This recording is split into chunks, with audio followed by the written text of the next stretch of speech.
அடுத்த ஜென்மம் அதுக்கு அடுத்த ஜென்மத்தை திருத்திடுவேன், ஏதாவது ஒரு ஜென்மத்தை திருத்திடுவேன். நமக்காக நம்பிக்கையோடு காத்து கொண்டிருக்கிறார். அவனுக்கு நம்ம மேல நம்பிக்கை அதிகம் போல இருக்கு. நம்பிக்கையோட காத்து கொண்டிருக்கிறான். சரி, இப்படியே இருந்தா என் பிள்ளைங்களை திருத்த முடியலையே அப்படின்னு அவன் யோசிச்சிருக்க கூடும். அப்படி யோசிச்சதன் பலன் அவன் என்ன நினைச்சிருப்பான்?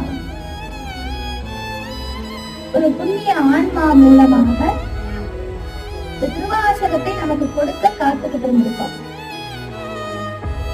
சரி, அந்த ஆன்மா எது அப்படின்னா